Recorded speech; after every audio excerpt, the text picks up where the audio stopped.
সবাইকে স্বাগতম আমাদের লাইভ ক্লাসে। আমরা কিছুক্ষণের মধ্যে ক্লাস শুরু করব। আমরা একটু কিছুক্ষণ ওয়েট করব যাতে স্টুডেন্টরা জয়েন করতে পারে আমাদের সাথে। আমাদের আজকের যে টপিক সেটা হচ্ছে মহাকর্ষ বা গ্র্যাভিটেশন।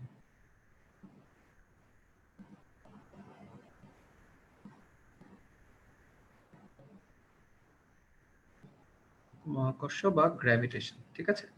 সো আমরা দুইটা জায়গা থেকে লাইভ করতেছি। একটা হচ্ছে জুম থেকে আমাদের ক্লাসে তোমরা পার্টিসিপেট করতে পারবে, যেখানে তোমরা লাইভ কোয়েশ্চেন করতে পারবে তোমাদের যা যা কোয়েশ্চেন, অথবা চাইলে তোমরা ফেসবুক লাইভেও জয়েন করতে পারবে, ঠিক আছে। আমরা অলরেডি দেখতেছি ফেসবুক লাইভে দু একজন অলরেডি জয়েন করে ফেলেছে। সো যারা যারা জয়েন করছো একটু নিচে তোমাদের নাম মেনশন করে দিও।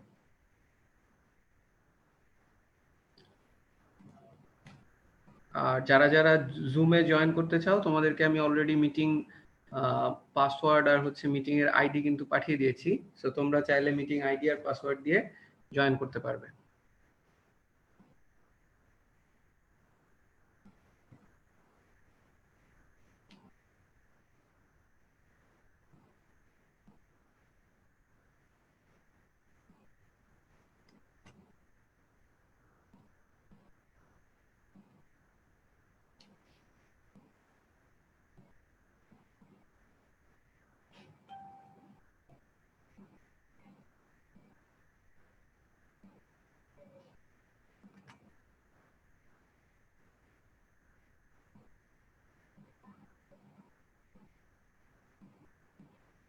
সো আমাদের দুইটা টপিক, একটা টপিকে আমরা পড়বো হচ্ছে মহাকর্ষীয় প্রাবল্য, গ্র্যাভিটেশনাল ফিল্ড ইন্টেন্সিটি, আর একটা হচ্ছে মহাকর্ষীয় বিভব, মহাকর্ষীয় বিভব বা গ্র্যাভিটেশনাল পটেনশিয়াল।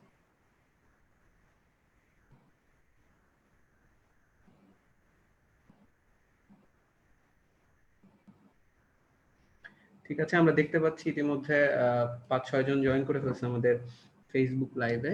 তো আমরা সামনের দিকে মুভ করতে থাকবো। প্লিজ যারা ফেসবুকে জয়েন করছো একটু তোমাদের নামগুলো মেনশন করে দিও, এবং হচ্ছে তোমাদের যারা ফ্রেন্ডদের সাথে আসলে শেয়ার করতে চাও চাইলে আমাদের ক্লাসটা শেয়ার করতে পারো, তাদেরকে মেনশন করতে পারো আমাদের কমেন্টে, যাতে তারা ওই ক্লাসটা দেখে নিতে পারে, সেটা লাইভেই হোক অথবা পরবর্তীতে যে কোনো সময় হোক। আমরা আরেকটু সময় নিচ্ছি, আর 1 মিনিট সময় নিব, তারপরে আমরা আমাদের মূল টপিকে চলে যাব।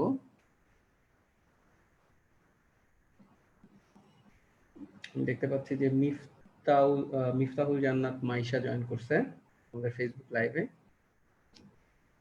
আমরা এখন পর্যন্ত আসলে জুমে কাউকে তেমন একটা পাইনি।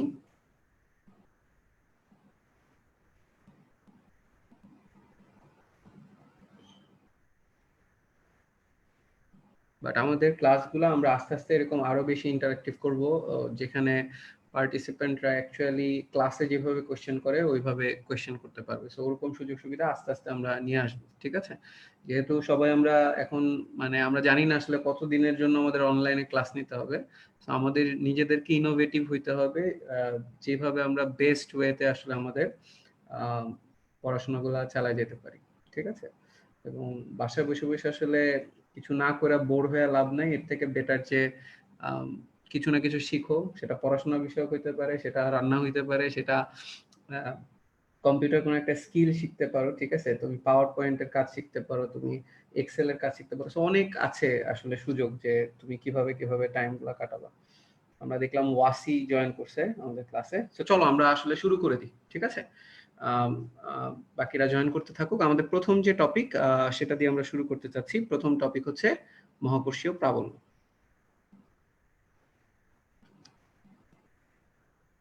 ওকে,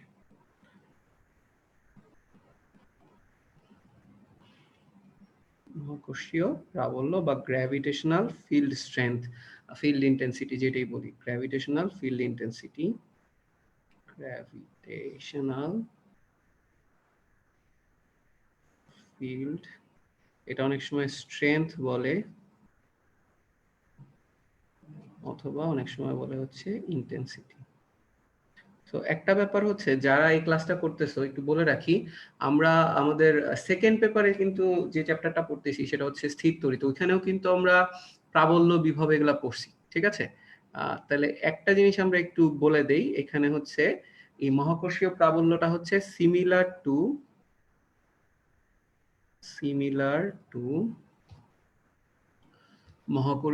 তোমার তড়িৎ প্রাবল্য, অথবা বলতে পারো হচ্ছে ইলেকট্রিক ফিল্ড স্ট্রেংথ। অর্থাৎ গ্র্যাভিটেশনাল ফিল্ড স্ট্রেংথের ফর্মুলাগুলো দেখতে যেরকম হবে, দেখবা ইলেকট্রিক ফিল্ড স্ট্রেংথের ফর্মুলাগুলোও দেখতে একই রকম হবে। আমরা একটু সিমিলারিটি নিয়ে কথা বলি, যে এই যে মহাকর্ষ আর স্থির তড়িৎ, এর মধ্যে কিন্তু অনেক সিমিলারিটি আছে, ঠিক আছে? যেমন সিমিলারিটি নিয়ে কথা বললে আমাদের বলতে হবে যেটা, যে মহাকর্ষে তোমরা দেখছো, ধরো এদিকে যদি আমি মহাকর্ষ দেখাই আর এদিকে যদি দেখাই হচ্ছে স্থির তড়িৎ,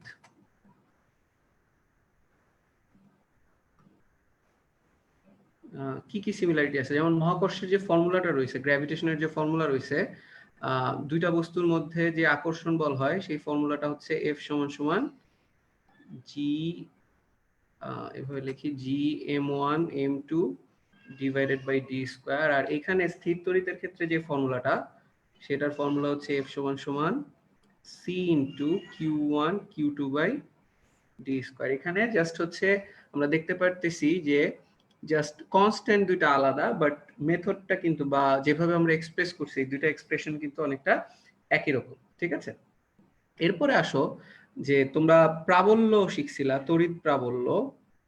এই প্রাবল্যের ফর্মুলা আমরা কয়দিন ধরে লিখতেছি, 1/4 pi epsilon naught Q by R square বা কিউ বাই ডি স্কয়ার যেটাই বলি, বা এই 1/4 পাই এপসিলন নট কেই তো তোমরা সি লেখো, C into Q by R square. তোমরা দেখবা যে মহাকর্ষের ক্ষেত্রে গ্র্যাভিটেশনের জন্য যে ই এর ফর্মুলা হবে, প্রাবল্যের ফর্মুলা, এটাকে আমরা নাম দিচ্ছি মহাকর্ষীয় প্রাবল্য। এই প্রাবল্যের ফর্মুলা হবে হচ্ছে, জাস্ট এখানে সি ছিল, এখানে সি যত জায়গায়, এখানে হয়ে যাবে জি, কিউ এর জায়গায় হয়ে যাবে হচ্ছে এম, ডিভাইডেড বাই হয়ে যাবে হচ্ছে আর স্কয়ার, ঠিক আছে? তো তোমরা এই বুঝতেই পারতেছো যে দুইটা ফর্মুলা কিন্তু দেখতে অনেকটা একই রকম। ঠিক একই ভাবে আমরা যখন বিভব লিখি, পটেনশিয়াল, তখন বিভবের ফর্মুলা লিখছিলাম এখানে 1/4 pi epsilon naught q divided by r. আচ্ছা, তানভীর জিজ্ঞেস করছে ভাই পাসওয়ার্ডটা কি? পাসওয়ার্ড কিন্তু আমি তোমাদের সবাইকে মেসেজ করে দিছি, তোমরা যদি না পেয়ে থাকো আমি পাসওয়ার্ডটা কমেন্টে দিয়ে দিচ্ছি, তোমরা কমেন্ট থেকে চাইলে এই পাসওয়ার্ড দিয়ে ঢুকতে পারবা, আমাদের জুমের যে লাইভ ক্লাস হচ্ছে জুমে ঢুকতে পারবা, ঠিক আছে? ওকে, সো এই যে ভি এর যে ফর্মুলাটা দেখলাম, এটাও কিন্তু দেখবা যে বিভবের ফর্মুলা তড়িতের ক্ষেত্রে যেমন ছিল, মহাকর্ষের ক্ষেত্রেও একই রকম থাকবে। এই ফর্মুলাটাকে আমরা 1/4 পাই এপসিলন নট কে যদি সি লিখি, তাহলে C into Q divided by R square. তাহলে এই ক্ষেত্রে এখানে বিভবটা হবে হচ্ছে, বিভব ভি সমান সমান হবে হচ্ছে, সি এর জায়গায় হয়ে যাবে জি, এটা হবে এম, সরি আমরা একটা জিনিস ভুল লিখছি, সেটা হচ্ছে এখানে আর স্কয়ার হবে না, শুধু আর হবে। তো এখানেও কাহিনীটা অনেকটা একই রকম, ঠিক আছে? আচ্ছা, এখানেও কাহিনীটা অনেকটা একই রকম, এখানে হবে হচ্ছে জিএম বাই আর, জাস্ট এখানে একটা মাইনাস সাইন হবে। এখানে মাইনাস সাইনটা কেন হবে এটা আমরা পরে এক্সপ্লেইন করব, আমরা জাস্ট দেখতেছি দুইটা ফর্মুলার মধ্যে সিমিলারিটি কি। এইখানে আমরা দেখলাম মহাকর্ষীয় বিভব আর তোমার হচ্ছে কি বলে স্থির তড়িতের ক্ষেত্রে বিভবের ফর্মুলা কিন্তু অনেকটা দেখতে একই রকম, ঠিক আছে? এখানে সি কিউ বাই আর ছিল, এখানে হচ্ছে সি এর বদলে কি আসছে, মহাকর্ষীয় ধ্রুবক জি আসছে, কিউ এর জায়গায় এম আসছে, আর আর এর জায়গায় তো আর আছে, জাস্ট একটা মাইনাস সাইন আসছে। এই মাইনাস সাইনের আমরা এক্সপ্লেইন করব পরে, এক্সপ্লেইন করব,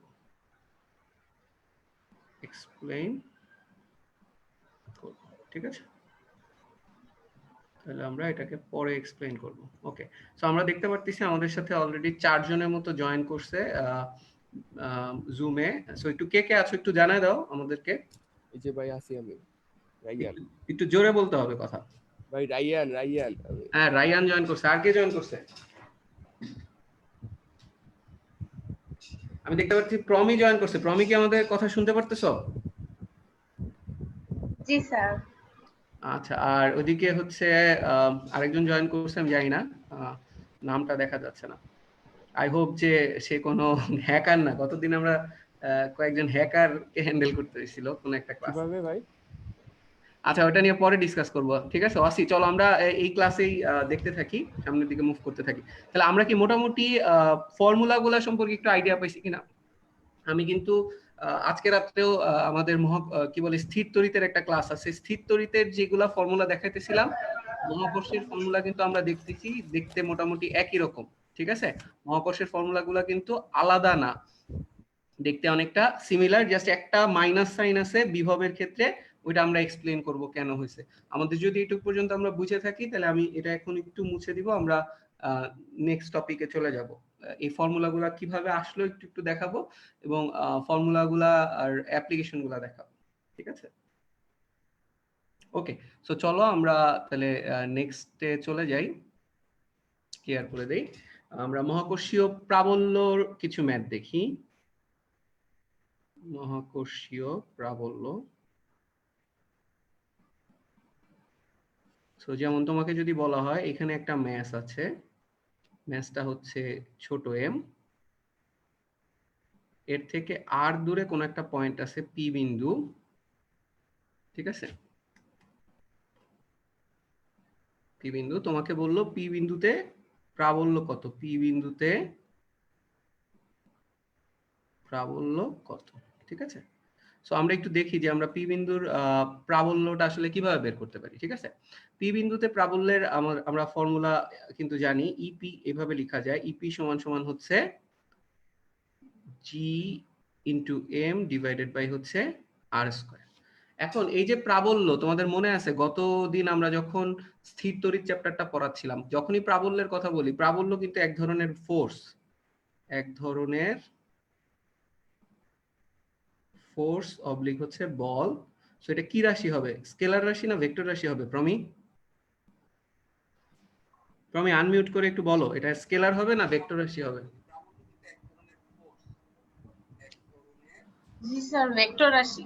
হ্যাঁ, কারণ স্থির তড়িতেও আমরা দেখছি যে প্রাবল্য কি রাশি, ভেক্টর রাশি, তাহলে এটাও কি রাশি হবে, ভেক্টর রাশি।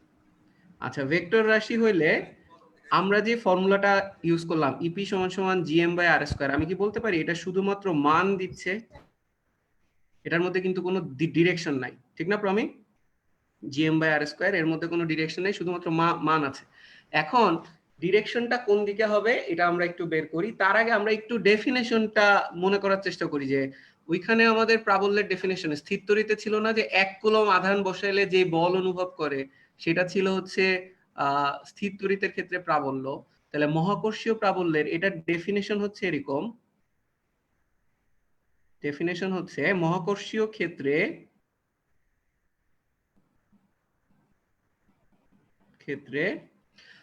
এখন তোমরা একটু মনে করে দেখো যে ওই যে 1+1 কুলম আধানটা আমাদের চেলা ছিল, মনে আছে প্রমি? যে চেলাকে বসায় টেস্ট করছিলাম যে ওর উপর কতটুকু বল অনুভব করে সে। সো এইখানে আমাদের চেলা হবে হচ্ছে 1 কেজি ভর।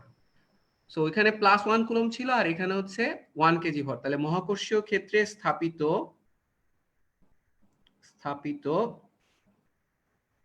একক ভরের, একক ভর বলতে আসলে কত ভর বুঝাইতেছে, 1 কেজি, 1 কেজি ভরের বস্তুর উপর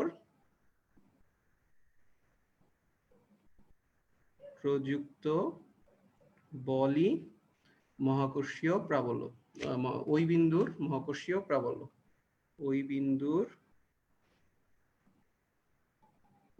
মহাকর্ষীয় প্রাবল্য। তাহলে যদি এটা হয়ে থাকে, তাহলে ওইখানে ছিল জাস্ট 1 কেজি, ওইখানে বলছিলাম তড়িৎ ক্ষেত্রে স্থাপিত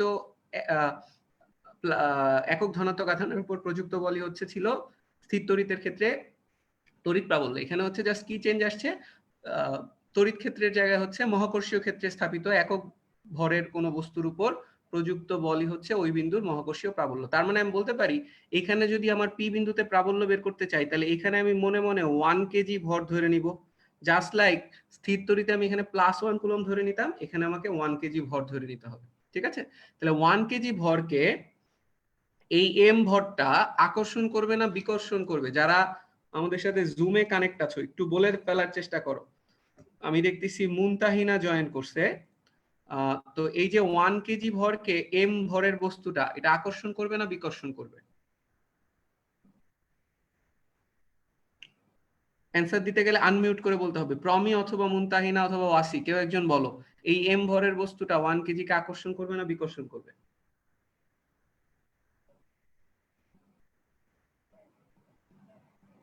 অবশ্যই আকর্ষণ করবে, কারণ মহাকর্ষ বল মানে হচ্ছে শুধুমাত্র আকর্ষণধর্মী। তাহলে এটার ক্ষেত্রে বলটা কাজ করবে শুধুমাত্র হচ্ছে ভিতরের দিকে। তাহলে প্রাবল্যের দিক, মহাকর্ষীয় প্রাবল্যের দিক হচ্ছে ভিতরের দিকে হবে। এটা একটা পার্থক্য তড়িতের ক্ষেত্রে, তড়িতের সাথে, যে তড়িতের ক্ষেত্রে দুইটা অপশন ছিল, যে সংযোজক রেখা বরাবর ভিতরের দিকে অথবা সংযোজক রেখা বরাবর বাইরের দিকে হচ্ছে তোমার বল কাজ করতো, প্রাবল্য কাজ করতো। মহাকর্ষীয় প্রাবল্যের ক্ষেত্রে কোনো বিকর্ষণ নাই, ঠিক আছে। তড়িতের ক্ষেত্রে প্লাস প্লাস বিকর্ষণ করে, প্লাস মাইনাস আকর্ষণ করে, কিন্তু মহাকর্ষে কিন্তু সব বলে আকর্ষণ বল। এই জন্য সবসময় প্রাবল্যের ডিরেকশন হবে হচ্ছে সংযোজক রেখা বরাবর ভিতরের দিকে। তাহলে এটা যদি মান হয়ে থাকে, আমরা বলতে পারি দিক হচ্ছে সব সময় সংযোজক রেখা বরাবর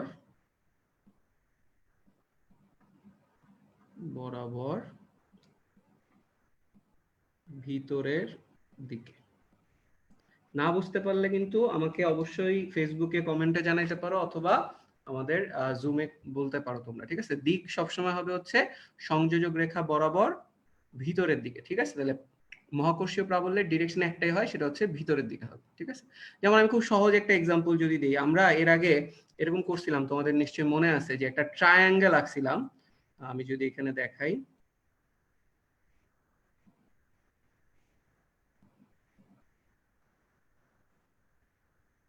ঠিক আছে। এরকম যদি একটা ট্রায়াঙ্গেল হয়, ট্রায়াঙ্গেল হয়ে যদি এরকম হয় যে এখানে ধরো 2 কেজি আছে, আর এখানে ধরো হচ্ছে 5 কেজি আছে ভর, এটা এ, এটা বি, এটা হচ্ছে সি। তোমাকে যদি এরকম জিজ্ঞেস করে কখনো যে এ বিন্দুতে প্রাবল্য কত, আচ্ছা মুনতাহিনা বলতেছে যে আমার ভয়েস শুনতে পারতেছো না, কিন্তু আমার ভয়েস না শোনার কোনো কারণ নাই, আমি মিউট করা নাই, আমি আনমিউট অবস্থায় রয়েছি। তুমি একটু দেখো তোমার সাউন্ড টাউন্ডের কোনো প্রবলেম আছে কিনা। আচ্ছা, সো আমরা একটু দেখি যে তোমাকে যদি বলে এ বিন্দুতে প্রাবল্য কত, এ বিন্দুতে প্রাবল্য কত, তাহলে দেখো এ বিন্দুতে যেটা হবে, আমি বলতে পারি যে এখানে আমার মনে মনে 1 কেজি কল্পনা করে নিতে হবে। 1 কেজি যদি হয়, তাহলে 2 কেজি ওকে আকর্ষণ করবে, ফলে এদিক বরাবর আমরা দিতে পারি হচ্ছে E1, এদিকে দিতে পারি হচ্ছে E1। আর এই 5 কেজি 1 কেজিকে এদিক বরাবর আকর্ষণ করবে, এই দিক বরাবর আকর্ষণ করবে, এটা হবে হচ্ছে E2। তাহলে এখন ওই আগের মতোই আমরা স্থির তড়িতে যেভাবে করছিলাম, ঠিক সেইভাবে আমরা যেটা করতে পারি যে ই পি পি সরি ই এ বিন্দুতে যে প্রাবল্য হবে, এ বিন্দুর প্রাবল্য হবে হচ্ছে E1 vector plus E2 vector. যেহেতু E1 E2 হচ্ছে ভেক্টর রাশি, তাহলে এদেরকে কি যোগ করতে হবে, ভেক্টর যোগ করতে হবে, বা ই এ আমরা এটাকে এইভাবে লিখতে পারি √over E1 square plus E2 square plus 2E1 E2 cos, এখানে থিটা, থিটা হবে হচ্ছে এই অ্যাঙ্গেলটা, ঠিক আছে। সো এটা যদি থিটা দিয়ে দেয়, E1 E2 মান বের করতে পারবো। যেমন E1 আমরা লিখতে পারি ইজিলি, ধরো তোমাকে যদি এটা বলে দেয় R1, এটা যদি বলে দেয় R2 ডিসটেন্স দূর, তাহলে কিন্তু আমরা ইজিলি E1 E2 এর ফর্মুলা লিখতে পারবো। E1 হবে হচ্ছে gm/r², এই ফর্মুলাটা যদি ইউজ করি, তাহলে আমরা এটাকে লিখতে পারবো হচ্ছে g ইনটু m, হচ্ছে এখানে যেহেতু 2 কেজি আছে আর এখানে যেহেতু 5 কেজি আছে, তাহলে এটা হবে g into 2 divided by r1 square. ঠিক একইভাবে E2 হবে হচ্ছে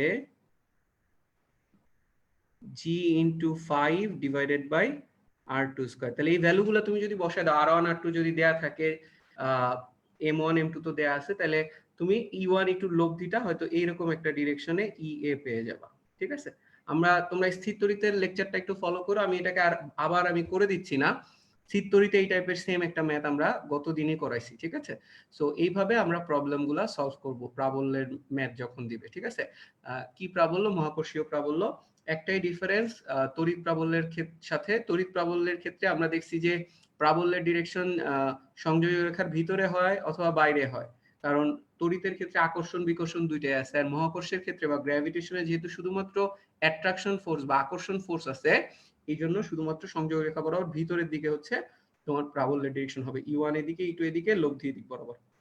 ঠিক আছে, তাহলে এইভাবে আমরা বের করে ফেলতে পারবো যে মহাকর্ষীয় প্রাবল্য, নেট মহাকর্ষীয় প্রাবল্য কত হবে। ঠিক আছে, আচ্ছা ওকে, এখন আসো আমরা বিভবে চলে যাই। মহাকর্ষীয় বিভব।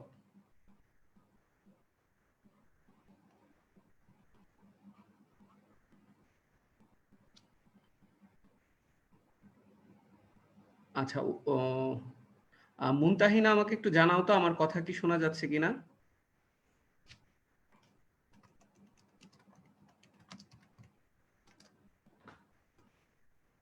আচ্ছা, তো আমরা মহাকর্ষীয় বিভব বা গ্র্যাভিটেশনাল পটেনশিয়াল যদি দেখি,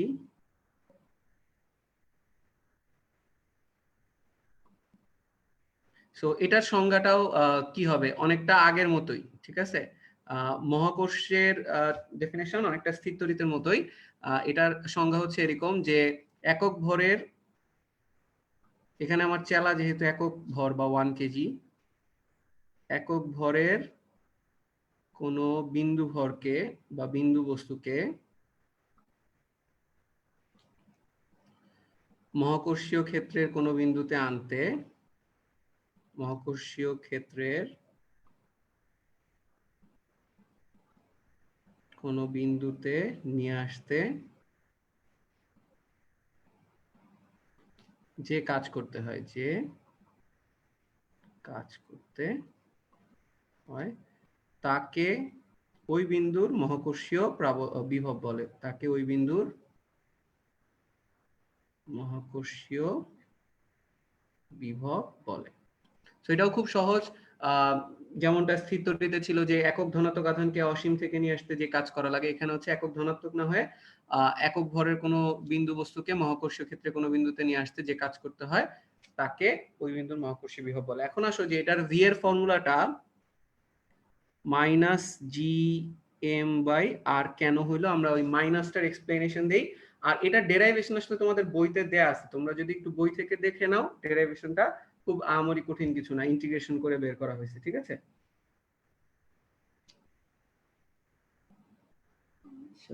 জুমে একজন আমাদের ভয়েস শুনতে পারতেছে না, যাই হোক অন্যরা কিন্তু ঠিকই শুনতে পারতেছে। আচ্ছা, ওয়াসি আছো? জি ভাই আছি। আচ্ছা, শুনতে তো পারতেছো, কোনো সমস্যা হচ্ছে? হ্যাঁ ভাই, শুরুতে এরকম হয়েছিল আমার সাথেও, পরে যে মিউট বাটনে কি একটা চাপ দিছিলাম আবার ঠিক হয়ে গেছে। আচ্ছা এরকম আচ্ছা, হচ্ছে আমার মাঝে মানে সাথে। কোনো সমস্যা কিন্তু এর আগে এতদিন ধরে আমি ফেস করিনি। সো আবার তোমরা কানেক্ট হতে পারো, কানেক্ট হয়ে দেখতে পারো। আচ্ছা, যাই হোক, আমরা চলো ইসে চলে যাই, ফর্মুলাতে চলে যাই। এই মাইনাসটা কেন আসলে এটা বোঝার চেষ্টা করি। সবাইকে একটা জিনিস একটু বলি যে এই যে ধরো এইটা হচ্ছে তোমার এম ভরের একটা বস্তু, বড় হাতের এম ভরের বস্তু, এটা হচ্ছে অসীম বা ইনফিনিটি। আমি গতদিন স্থির তড়িৎ পড়ানোর সময় এরকম একটা ছবি আঁকছিলাম, এখানে কিউ কুলম আধান দিয়ে দিছিলাম। আচ্ছা, তাহলে এখন অসীম থেকে তুমি যখন একটা 1 কেজি ভরের বস্তুকে আসলে ভিতরে ঢুকাবা, তখন এই 1 কেজি ভরের বস্তুটাকে এম ভরের বস্তুটা কিন্তু এমনি আকর্ষণ করবে। এমনি কিন্তু আমরা বলতে পারি এই দিক বরাবর একটা গ্র্যাভিটেশন ফোর্স কাজ করবে। ঠিক আছে, এখন এই যে মহাকর্ষীয় ক্ষেত্রের কোনো বিন্দুতে নিয়ে আসতে এটা কাকে কাজ করে, এই কাজটা মনে রাখবা এজেন্টের কাজ হইতে হবে। গতদিন আমরা বলছিলাম যে বাহ্যিক যে লোকটা আছে বা বাহ্যিক কেউ এই কাজটা করবে। তো তুমি একটু চিন্তা করো যে এই এম ভরের বস্তুটা এই 1 কেজি ভরের বস্তুকে তো এমনি আকর্ষণ করবে, তাহলে 1 কেজি ভরের বস্তু তো এমনি আসলে এম ভরের বস্তুর দিকে যাওয়ার কথা, এটাকে তো আনার জন্য কোনো কাজ করার কথা না, ঠিক না? কিন্তু আমরা মনে আছে বলছিলাম যে বিভবের ক্ষেত্রে বস্তুকে সমবেগে মুভ করাতে হবে, সমবেগে মুভ করাতে হবে। যেহেতু সমবেগে মুভ করাতে হবে, এখন তুমি যদি এজেন্ট যদি আসলে কোনো বল না দেয়, এই গ্র্যাভিটেশন ফোর্সের জন্য আমি কি বলতে পারি 1 কেজি ভরের বস্তুটার একটা ত্বরণ তৈরি হয়ে যাবে F = ma বলা যায়। ত্বরণ মানে হচ্ছে ভেলোসিটি কিন্তু বাড়তে থাকবে, ঠিক আছে? তাহলে আমি বলতে পারি যে এই 1 কেজি ভরের বস্তুটা যত m ভরের বস্তুটার কাছে আসতে থাকবে ভেলোসিটি তত বাড়তে থাকবে বাড়তে থাকবে। এখন ভেলোসিটি যদি বেড়েই যায় তাহলে তো আসলে সমবেগে নেওয়া হলো না। এই ক্ষেত্রে সমবেগে নিতে গেলে আসলে এজেন্টের একটা ফোর্স লাগবে এই ডিরেকশনে। এই ডিরেকশনে হচ্ছে F এজেন্ট। এজেন্ট একটা ফোর্স দিবে। এজেন্ট যদি ফোর্স দেয় তাহলেই শুধুমাত্র সম্ভব যে এটার উপর যদি নেট ফোর্স 0 হয়ে যায়, নেট ফোর্স 0 হয়ে যায়, নেট ফোর্স 0 হয়ে গেলে বস্তুটা আসলে মুভ করতে পারবে, ঠিক আছে? ওকে, আচ্ছা, তাহলে নেট ফোর্স 0 বানানোর জন্য এজেন্টের ফোর্স এদিকে। এখন তাহলে আমরা যদি পুরো জিনিসটাকে একটু দেখাই, ওই 1 কেজি ভরের বস্তুটা এজেন্টের ফোর্স এদিকে আর এদিক বরাবর হচ্ছে সরণ হচ্ছে। তাহলে এখন দেখো বল আর সরণ যেহেতু উল্টার দিকে, তাহলে কৃত কাজটা কি নেগেটিভ হওয়া উচিত। আমরা জানি বল যেদিকে, এজেন্টের বল হচ্ছে এখানে লাগাম টানে ধরে রাখার মতো, এটা আকর্ষণের জন্য এমনি সামনে চলে যাবে, ত্বরণ তৈরি হয়ে যাবে, তুমি সমবেগে মুভ করানোর জন্য ওকে পিছনের দিকে লাগাম টানে ধরছো। যেহেতু লাগাম টানে ধরছো তার মানে বল যেদিকে দিছো সরণ হচ্ছে তার অপোজিট ডিরেকশনে। বল আর সরণ যেহেতু অপোজিট ডিরেকশনে, কাজটা নেগেটিভ হবে। এই জন্যই আসলে এই মাইনাস সাইনটা দেয়া হয়েছে, ঠিক আছে? as the work is negative, as the work is negative, ঠিক আছে? যেহেতু কাজটা নেগেটিভ এই জন্যই আসলে তোমার হচ্ছে মাইনাস সাইনটা দেওয়া হয়েছে, কারণ জি এম আর এগুলো সবই একটা করে পজিটিভ নাম্বার। এখানে চার্জের সাইন টাইনের ব্যাপার ট্যাপার নাই, ঠিক আছে? ভরের ক্ষেত্রে তো কোনো প্লাস মাইনাস হয় না। সো যেহেতু জিএম বা এটা একটা পজিটিভ নাম্বার, এইটুকু হচ্ছে পজিটিভ, এটুকু যেহেতু একটা পজিটিভ সংখ্যা এই জন্য মাইনাস সাইন আগে দেওয়া হয়েছে যাতে টোটাল কাজটাকে নেগেটিভ বানায় দেওয়া হয়, ঠিক আছে? এই জন্য মাইনাস জিএম বাই আর, ঠিক আছে ফর্মুলাটা। তো তোমরা যদি না বুঝে থাকো আমাকে কিন্তু ফেসবুকের কমেন্টে কোশ্চেন করতে পারো, এটুক পর্যন্ত যদি না বুঝো। মাইশা কি বুঝছো কিনা আমাকে একটু জানাও। এজেন্ট কেন অপোজিট ডিরেকশনে ফোর্স দিবে? ওই যে আমরা বললাম যে তুমি এজেন্ট যদি ফোর্সটা না দেয়, আসলে শুধু গ্র্যাভিটেশন ফোর্স যদি কাজ করে, গ্র্যাভিটেশন ফোর্সের জন্য তো আসলে এই 1 কেজি ভরের বস্তুটা এমনি এমনি এম ভরের বস্তুটার দিকে চলে যাবে। এম ভরের বস্তুটার দিকে যদি এমনি এমনি চলে যায় তখন হচ্ছে ত্বরণ তৈরি হবে, কারণ শুধু একটা বল থাকা মানে F = ma, একটা বল মানে ত্বরণ আছে, আর ত্বরণ মানে হচ্ছে ভেলোসিটি বাড়তে থাকবে। যেহেতু ভেলোসিটি বাড়বে এদিক বরাবর আর সমবেগে ওর পক্ষে যাওয়া সম্ভব হবে না, ভেলোসিটি বেড়ে যাবে। আর আমরা জানি বিভবের ক্ষেত্রে বস্তুকে অবশ্যই সমবেগে মুভ করাইতে হবে। যেহেতু সমবেগে মুভ করাইতে হবে, তো নিউটনের ফার্স্ট ল কি বলে যে বস্তুর উপর নেট বল যদি শূন্য করে দিতে পারো তাহলে বস্তু স্থির বস্তু স্থির থাকে, কিন্তু গতিশীল বস্তু সমবেগে মুভ করতে থাকে। তাহলে এজেন্ট উল্টা ডিরেকশনে ফোর্স দিয়ে আসলে নেট ফোর্স 0 করে দিয়েছে যাতে বস্তুটা আসলে সামনের দিকে সমবেগে আগাইতে থাকে। সেম ডিরেকশনে ফোর্স দিলে কি প্রবলেম? ওই যে সেম ডিরেকশনে যদি গ্র্যাভিটেশন ফোর্স যেদিকে, ওই একই ডিরেকশনে আসলে তুমি এজেন্টও ফোর্স দেয় তাহলে কিন্তু ত্বরণ আরো বেশি হবে, বেগের মান বেড়ে বেড়ে বেড়ে বেড়ে যাবে। আর বেড়ে গেলে তখন ওই শক্তিটা হচ্ছে গতি শক্তির হিসাবে চলে আসবে, বিভব শক্তির হিসাবে চলে আসবে না। বেগ যদি চেঞ্জই হয়ে যায় তাহলে ওর তো গতি শক্তি চেঞ্জ হয়ে যাচ্ছে। তো আমরা বিভবের ক্ষেত্রে গতি শক্তি সেম রাখি, বেগ কনস্ট্যান্ট রাখি, শুধুমাত্র পজিশন চেঞ্জ করি, ঠিক আছে?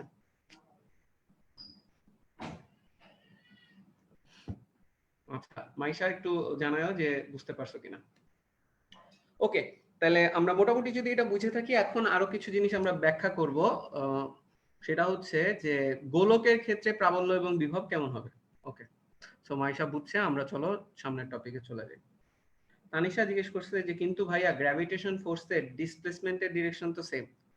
হ্যাঁ, গ্র্যাভিটেশন ফোর্স আর ডিসপ্লেসমেন্টের ডিরেকশন সেম, সমস্যা নেই, কিন্তু কাজ তো বের করছি আমরা এজেন্টের বলের সাপেক্ষে। কাজ যেহেতু এজেন্টের বলের সাপেক্ষে বের করছো, এজেন্ট তো উল্টা ডিরেকশনে বল দিছে, তাহলে কাজটাকে নেগেটিভ হবে না? বিভবের সংজ্ঞায়িত দেওয়া হয়েছে এজেন্ট যে কাজটা করবে, নট গ্র্যাভিটেশন ফোর্স যে কাজটা করবে, ঠিক আছে? এজেন্ট যেহেতু অপোজিট ডিরেকশনে ফোর্স দিয়ে বস্তুটা শুধু অবস্থান পরিবর্তন ঘটাইছে, কোনো গতিশক্তির পরিবর্তন ঘটায় নাই, কোনো কাইনেটিক এনার্জি চেঞ্জ ঘটায় নাই, শুধু পজিশন চেঞ্জের জন্য যেটা হয় সেটা হচ্ছে পটেনশিয়াল এনার্জি চেঞ্জ, ঠিক আছে? সো এই জন্য আমরা ভি কে বলতেছি হচ্ছে মহাকর্ষীয় বিভব বা পটেনশিয়াল রিলেটেড যে এনার্জিটা সে গেইন করতেছে, ঠিক আছে? এবং এই এনার্জিটা নেগেটিভ একটা এনার্জি, কারণ এজেন্ট যে কাজটা করছে এটা নেগেটিভ, বল যেদিকে দিছে সরণ তার উল্টা ডিরেকশন। ওকে, সো চলো আমরা তাহলে সামনের দিকে মুভ করি। তাহলে দেখা যাচ্ছে আমাদের সাথে শুধু ওয়াসি আছে জুমে, বাট আমি সবাইকে এনকারেজ করব যে তোমরা আস্তে আস্তে জুম ডাউনলোড করে ফেলো। তোমরা বিশ্বাস করো যে আরো বেটার মানে কোয়েশ্চেনগুলো মুখে মুখে করে ফেলতে পারবা, আরো বেটার হবে আমাদের ক্লাসগুলো, ঠিক আছে? আর তোমাদের মেসেজে কিন্তু আমি জুমের আমাদের মিটিং এর আইডি এবং পাসওয়ার্ড দিয়ে দিচ্ছি। সো নিজের একটা অ্যাকাউন্ট খুলবা তোমাদের নাম দিয়ে, কারণ অ্যাকাউন্ট না খুলেও জয়েন করা যায়, তখন তোমার মোবাইলের নাম্বার আসে, এখন ওগুলা দেখে বোঝা যায় না যে তুমি একটা হ্যাকার নাকি তুমি অ্যাকচুয়ালি ক্লাস করতে আসছো, ঠিক আছে? ওকে, কারণ অনেক সময় যে এরকম উল্টাপাল্টা লোকজন ক্লাসে ঢুকে যায়, সো আমরা ওটা চাই না, চাই যে তুমি কে একটা নাম দিয়ে খুলবা তোমার অ্যাকাউন্ট এবং সেখান থেকে তুমি জয়েন করবে। ওকে, সো চলো আমরা এবার হচ্ছে তাহলে মুভ করি সামনের দিকে। আমরা গোলকের ক্ষেত্রে প্রাবল্য ও বিভব বের করব। গোলকের ক্ষেত্রে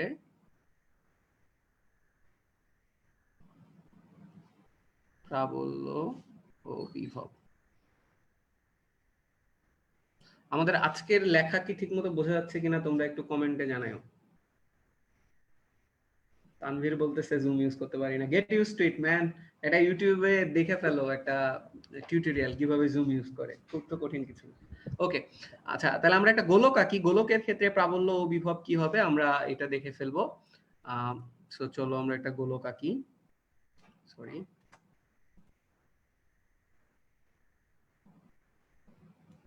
ধরো এটা একটা গোলক, ঠিক আছে? এই গোলকের সেন্টার হচ্ছে এখানে রয়েছে, এটা হচ্ছে গোলকের সেন্টার। গোলকের ব্যাস হচ্ছে এম, গোলকের ব্যাসার্ধ হচ্ছে আর, গোলকের ব্যাসার্ধ হচ্ছে আর, এবং ওইখান থেকে এক্স দূরে কোনো একটা পয়েন্ট আছে, ওইখান থেকে এক্স দূরে কোনো একটা পয়েন্ট আছে, এই এক্স দূরের যে পয়েন্ট পি, সেই পি বিন্দুতে প্রাবল্য এবং বিভব কেমন হবে এটা আমরা একটু বলি। পি বিন্দুতে প্রাবল্য কত হবে এবং বিভব কত হবে আমরা এটা বের করার চেষ্টা করি, ঠিক আছে? আচ্ছা, তো এখন এটাকে আমরা কিভাবে সাজাইতে পারি, যে এটা কিন্তু দেখো আমাদের একটু আগে যে আমরা ফর্মুলাগুলো দেখছিলাম যে ই সমান সমান হচ্ছে G M by R square, আর ভি সমান সমান হচ্ছে minus G M by R. একটা কথা একটু বলি যে এই দুটা ফর্মুলা আমরা শুধুমাত্র বিন্দু ভরের জন্য অ্যাপ্লিকেবল, বিন্দু ভরের জন্য অ্যাপ্লিকেবল, এটা যে কোনো ভরের জন্য আসলে অ্যাপ্লিকেবল না, ঠিক আছে? এই যে আমাদের গোলক, এই গোলকটা কিন্তু আর বিন্দু ভর নাই, যেহেতু এটা রেডিয়াস টেডিয়াস দিয়ে দিছে, এটা বড় একটা জায়গা জুড়ে আছে। এটাকে আমরা বলি হচ্ছে বিস্তৃত ভর বা ছড়ানো ছিটানো ভর, বিস্তৃত ভর, ঠিক আছে? তো বিস্তৃত ভর যদি হয়ে থাকে তাহলে আমরা কিভাবে জিনিসটাকে সলভ করতে পারি, এটা একটু কমপ্লিকেটেড হবে। আমি জিনিসটাকে অনেকটা বোঝানোর চেষ্টা করব যেভাবে, সেটা হচ্ছে অ্যানালজি দিয়ে, ঠিক আছে? যেমন ওই সেম ভরের বস্তুটাকে আমি যদি এখানে আবার আঁকি, এটা হচ্ছে আমার সেন্টার, এটা হচ্ছে আমার সেন্টার। সো আমরা একটু চিন্তা করি যে পি বিন্দু হচ্ছে এটা, পি বিন্দুতে যদি আমি 1 কেজি ভরের একটা বস্তু আসলে বসাই, বলতে পারি এই যে যে গোলকটা রয়েছে এই গোলকে অসংখ্য ভর রয়েছে, অসংখ্য ভর যদি থাকে আমি বলতে পারি এই ভরটার ক্ষেত্রে আমি কয়েকটা সরল রেখা দিয়ে দেখাই, এই ভরটা গোলকটা 1 কেজিকে এদিক বরাবর টানবে, এই ভরটা 1 কেজিকে এদিক বরাবর টানবে। আচ্ছা, জাস্ট এই দুইটার কথা যদি আমরা একটু চিন্তা করি, এই দুইটার কথা যদি চিন্তা করি, এটাকে ধরলাম ছোট হাতের M1, এটা হচ্ছে ছোট হাতের M2, তাহলে কি আমি বলতে পারি M1 আর M2 এই 1 কেজি ভরের বস্তুটাকে এদিক বরাবর আর এদিক বরাবর টান দিবে, ফলে আমি বলতে পারি M1 আর M2 এটা লব্ধি যেটা হবে সেটা কিন্তু এরকম ডিরেকশনে হবে, দেখো এরকম ডিরেকশনে হবে, যে ডিরেকশনটাকে আমরা বলতে পারি হচ্ছে সেন্টারের ডিরেকশন, ঠিক আছে? অর্থাৎ সেন্টারের ডিরেকশনে হবে হচ্ছে লব্ধি। সো এটাকে আমরা বলতেছি হচ্ছে লব্ধি বা রেজাল্টেন্টটা M1 M2। এখন আসো আমি যদি ঠিক একইভাবে চিন্তা করি যে এখানে এরকম আরো এক জোড়া ভর আছে এইদিকে আর এদিকে, এই দুইটা ভরেরও দেখা যাবে লব্ধি হবে হচ্ছে, আমি যদি একটু আঁকি, এটা হচ্ছে ধরো M3 আকর্ষণ, এটা হচ্ছে ধরো M4 এর আকর্ষণ, বা M3 এর প্রাবল্য আর M4 এর প্রাবল্য যদি তাই হয়ে থাকে, তাহলে এটা হচ্ছে M3, এটা হচ্ছে M4, এদের লব্ধিও কিন্তু এই ডিরেকশনেই হবে, কারণ ওই যে তুমি সামান্তরিক আঁকলে কেন্দ্র বরাবরই হবে, ঠিক আছে। তুমি এইভাবে যদি জোড়ায় জোড়ায় আসলে অসংখ্য ভর নাও, তুমি দেখবা যে সবগুলা ভরের লব্ধি আসলে এই সেন্টারটার ডিরেকশনে হবে। কি বলছি বোঝা গেছে? আর সেন্টারটার ডিরেকশনে যদি হয়ে থাকে, তাহলে সবাই একটু আবার ফলো করি, তাহলে সবগুলার লব্ধি হচ্ছে সেন্টারের ডিরেকশনে, সবকিছুর লব্ধি হচ্ছে সেন্টারের ডিরেকশনে। তাহলে পি বিন্দু যদি এটা হয়ে থাকে, তাহলে ই নেট সবার হচ্ছে সেন্টারের ডিরেকশন। এবং তুমি যদি চিন্তা করো প্রত্যেকটা M1 M2 M3 M4 যত আছে সবগুলোর জন্য আমাদের ই এর ফর্মুলা তো বিন্দু ভর, এগুলা M1 M2 M3 M4 এগুলো কিন্তু সব ছোট ছোট বিন্দু ভর ধরে নিছিলাম। তাহলে বিস্তৃত ভরের জন্য প্রাবল্য বের করব হচ্ছে সবগুলা বিন্দু ভর মিলে যে প্রাবল্য হবে, বিস্তৃত ভরের প্রাবল্যটা হবে হচ্ছে সেটাই। এখন এক একটা বিন্দু ভরের জন্য ফর্মুলা যদি আমরা চিন্তা করি যে GM/r² করে আমরা ছোট হাতের এম ইউজ করি, তাহলে বুঝতে সুবিধা হবে। GM/r², এগুলো হচ্ছে এই ছোট হাতের যে বিন্দু ভরগুলো আছে এই বিন্দু ভরগুলোর জন্য ই এর মান। এখন ই এর যে মান হবে একটু চিন্তা করি, M1 M2 M3 M4 এক একটার জন্য তো ডিসটেন্স এক এক রকম। এটা হবে R1, এটা হবে R2, এটা হবে ধরো R3, এটা হবে হচ্ছে R4। এক একটা ডিসটেন্স তো এক এক রকম। সবগুলার ডিসটেন্স যেহেতু আলাদা আলাদা, কিন্তু আমরা একটা জিনিস জানি যে সবারই কিন্তু লব্ধি হবে হচ্ছে সেন্টারের ডিরেকশনে, সবারই কিন্তু লব্ধিটা হচ্ছে সেন্টারের ডিরেকশনে। এবং তুমি যদি একটু চিন্তা করো, সেন্টারের দুই সাইডে কিন্তু সমান পরিমাণ ভর রয়েছে, এই দিকের যতটুকু ভর রয়েছে এইদিকে সেম পরিমাণ ভর রয়েছে। তাহলে আমি বলতে পারি আবার, ধরো একদম পি বিন্দুর কাছের যে পয়েন্টটা সেটা হচ্ছে এই পয়েন্টটা, এইটার যে ডিস্টেন্স হবে, ধরো এটার যে ডিস্টেন্স হবে আর এটার যে ডিস্টেন্স হবে, এটা হচ্ছে সবচেয়ে ম্যাক্সিমাম ডিস্টেন্স দূরে, R1 আর R2। এই ডিস্টেন্সে তুমি যদি গড় ধরো, গড় কিন্তু হবে হচ্ছে R1 প্লাস R2/2। জাস্ট এই এক্সট্রিম দুইটা পয়েন্ট, আমরা সবচেয়ে কাছের পয়েন্ট আর সবচেয়ে দূরের পয়েন্টের যদি পি বিন্দু থেকে ডিস্টেন্স নেই, R1 আর R2 এর গড়, এবং সেই গড়টা আসবে দেখবা এটা সেন্টার থেকে গড় হবে।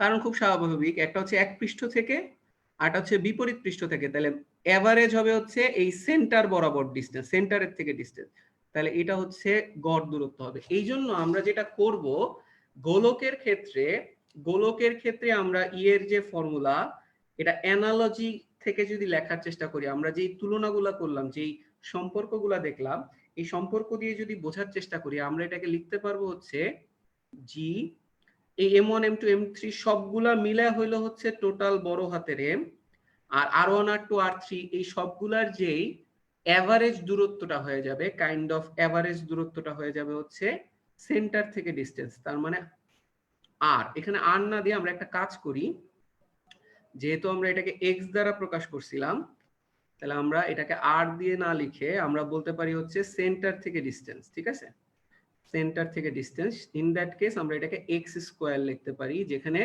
x ইকুয়াল টু হচ্ছে ডিস্টেন্স ফ্রম সেন্টার, বা কেন্দ্র থেকে দূরত্ব, কেন্দ্র হতে দূরত্ব, ঠিক আছে।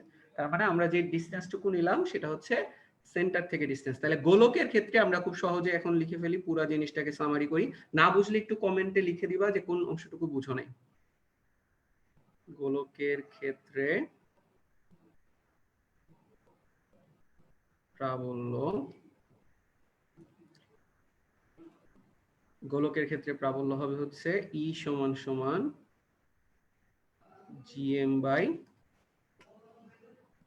GM/x²। আচ্ছা, এটা একটা একটু বলে রাখি, এটা হচ্ছে বাইরের বিন্দুতে, এই প্রাবল্যটা হচ্ছে গোলকের বাইরের বিন্দুতে।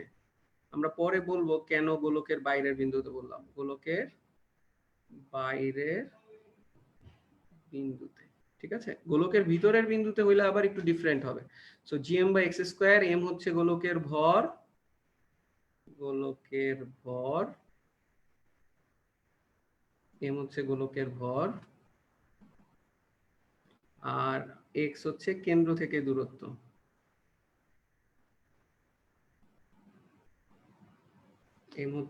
x হচ্ছে কেন্দ্র থেকে দূরত্ব। গোলকের ক্ষেত্রে আর এর গড় বুঝি নাই, আচ্ছা, একজন কোয়েশ্চেন করছে আর এর গড় কেন নিছি, মানে মেইন কথা খুব সিম্পল, যে আমরা দেখছি সব ক্ষেত্রে লব্ধিটা হইতেছিল মানে জোড়ায় জোড়ায় যদি বিন্দু ভর চিন্তা করো, পেয়ারে পেয়ারে বিন্দু ভরের জন্য লব্ধি হচ্ছিল কেন্দ্রের দিকে। এরপরে এই যে R1 R2 তারপরে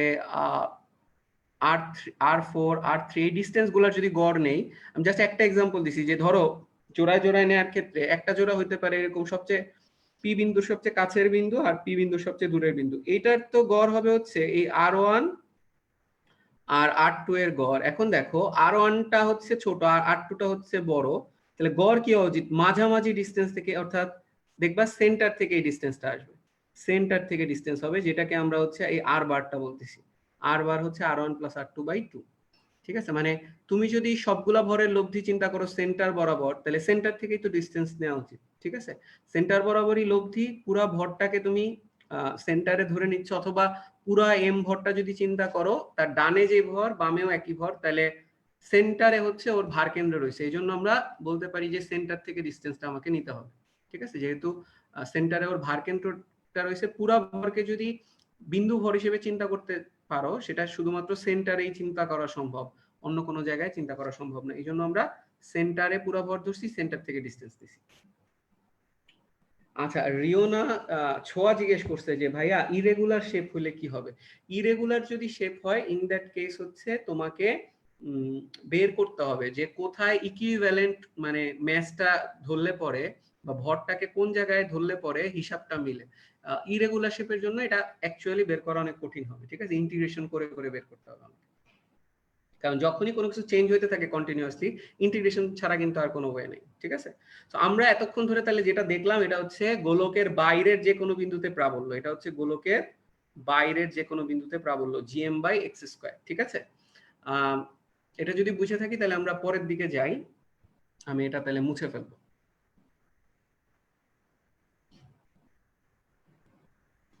আচ্ছা, এবার আসো যে আমরা একটা একটা করে পয়েন্ট লিখি। তাহলে নিরেট গোলক যদি হয়, নিরেট, আচ্ছা নিরেট গোলকের বাইরের, যেটা লিখছি আগে ওইটাই জাস্ট আবার লিখছি, বাইরের কোনো বিন্দুতে প্রাবল্য, কোনো বিন্দুতে প্রাবল্য হচ্ছে ই সমান সমান gm/x², যেখানে x হচ্ছে কেন্দ্র থেকে দূরত্ব। এবার আসো 2 নম্বরে, নিরেট গোলকের ভিতরে প্রাবল্য কি হবে। নিরেট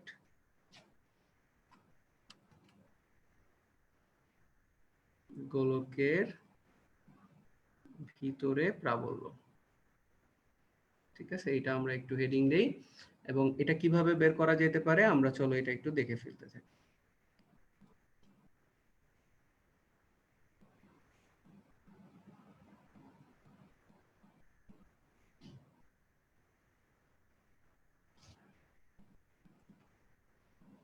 আচ্ছা, যেমন হচ্ছে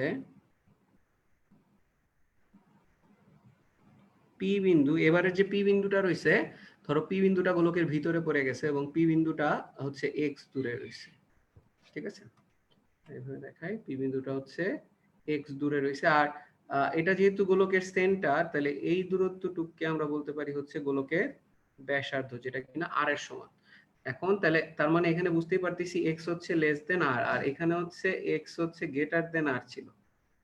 ঠিক আছে, এক্স লেস দেন আর হইলে পরে গোলকের ভিতরে কোনো বিন্দুতে আমরা কিভাবে প্রাবল্য বের করতে পারি, সেটা হচ্ছে আমার দেখার ব্যাপার। ঠিক আছে, আমরা এটাকে একটু জুম করি, জুম যদি করি, জুম করলে আমরা ছবিটাকে এইভাবে দেখাইতে পারি। একটা গোলক হচ্ছে বড় গোলক। আচ্ছা, আমরা একটা কাজ করি, এটাকে এইভাবে সেন্টার বানায় নেই। আচ্ছা, এটা হচ্ছে আমার পুরা গোলকটা, আর আমি আরো একটা গোলক আঁকবো, যেটা কিনা হচ্ছে ওই এক্স দূরত্বটাকে নির্দেশ করবে। যেমন আমি যদি এখানে দেখাই,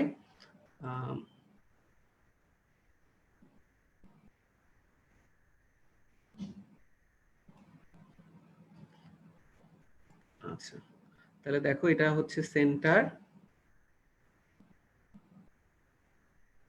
এটা হচ্ছে আমার আর ব্যাসার্ধ, আর এটা হচ্ছে এক্স। সো এটা হচ্ছে আমার সেই পি বিন্দুটা। আমি কেন দুইটা গোলক আঁকলাম আমি একটু বলে রাখি। এই জিনিসটা আমরা আসলে মহাকর্ষের প্রথম দিকে পড়ছিলাম, যে মনে আছে তোমাদের যে পৃথিবীর ভিতরের দিকে যদি তুমি কোনো বিন্দুতে যাও, এটা যদি পৃথিবী হয়ে থাকে, ভিতরের এইচ গভীরতায় তুমি যখন আসলে জি বের করতে গেছিলা, জি প্রাইম, তুমি একটা ফর্মুলা লিখছিলা যে G M prime by x square, যেখানে তোমার এম প্রাইম হয়েছিল হচ্ছে ভিতরের শুধু যে গোলকটা আছে, ভিতরের যে গোলকটা আছে শুধু এইটুকের ভর তুমি কনসিডার করছিলা, এইটুকু ছিল হচ্ছে এম প্রাইম। কারণ এই যে বাইরের এই রিং এর মতো যে অংশটুকু রয়েছে, বাইরের এই রিং এর মতো অংশটুকু বা এই যে ডটের যে অংশটুকু রয়েছে, এই ডটেড অংশটুকুর জন্য তোমার নেট বল শূন্য হয়ে গেছিল। তোমরা যদি একটু মনে করে থাকো যে যখন এই পি বিন্দুতে আসলে তুমি 1 কেজি ভর রাখবা, এখানে যখন 1 কেজি ভর রাখবা, তখন আসলে আমরা এভাবে লিখতে পারি যে এই পয়েন্টে ই, আমরা দেখো ই তো এক ধরনের বল, আমরা এটাকে এভাবে লিখতে পারি যে ই নেট সমান সমান হচ্ছে E outer sphere, outer sphere, outer sphere অর্থাৎ বাইরের যে গোলকটা আছে এই ডটেডটা, এই বাইরের গোলকের জন্য যে ই তৈরি হচ্ছে plus E inner sphere. So আমরা দেখবা যে মহাকর্ষের যে ওই পৃথিবীর অভ্যন্তরে এইচ গভীরে যখন জি বের করছিলাম, তখন আমরা এই অ্যানালজিটা ইউজ করছিলাম। ওইখান থেকে একটু সবাই যে আবার লেকচারটা দেখে ফেলো, তাহলে সুবিধা হবে। এই যখন তুমি 1 কেজি ভরকে আসলে ভিতরে রাখবা, এই বাইরের যে ডটেড অংশটুকু আছে এটার জন্য নেট বল শূন্য হয়ে যাবে, শুধুমাত্র ভিতরের যে অংশটুকু রয়েছে এটা ওকে আকর্ষণ করবে। তাহলে আউটার স্ফিয়ারের জন্য 0 হয়ে যায়, তাহলে শুধুমাত্র থাকবে হচ্ছে ই ইনার, ইনার স্ফিয়ার। এবং তখন এটাকে আমরা লিখতে পারবো, দেখো ইনার স্ফিয়ারটা যদি চিন্তাই করি, ইনার স্ফিয়ারের ভর আমি বলতে পারি এইটুকের ভর হয়ে গেছে এম প্রাইম, পুরো ভরটা নাই, আমরা এভাবে লিখি ই এম প্রাইম, পুরো ভরটা যদি এম হয়ে থাকে এটা হচ্ছে এম প্রাইম। তাহলে আগে আমরা যে ফর্মুলা লিখছিলাম যখন গোলকের ভিতর বাইরের পয়েন্ট ছিল তখন হয়েছিল হচ্ছে জিএম বাই এক্স স্কোয়ার, এখানে কি চেঞ্জ আসবে আমরা বলতে পারি এরকম যে এটা থাকবে জি এম না হয়ে এম প্রাইম হবে, আর নিচে এক্স স্কোয়ারই থাকবে, কারণ এটা গোলকের বাইরের পয়েন্ট, ছোট গোলকটার বাইরের পয়েন্ট বলা যায়, ব্যাসার্ধ পর্যন্ত পয়েন্ট হচ্ছে বাইরের পয়েন্ট। ছোট গোলকের ক্ষেত্রে যেহেতু এক্স দূরে, ছোট গোলকের ক্ষেত্রে বাইরের পয়েন্ট হিসেবে ধরে আমরা জিএম বাই এক্স স্কোয়ার লিখছি, এখানে জাস্ট চেঞ্জ হচ্ছে G M prime by x square. ঠিক আছে, তাহলে ই নেট এটা যদি হয়ে থাকে, তাহলে এখন দেখো এখান থেকে আমরা কিছু জিনিস আমরা একটু লিখতে পারবো যে ই এট পি, পি বিন্দুতে প্রাবল্য, এটা হচ্ছে গোলকের ভিতরে,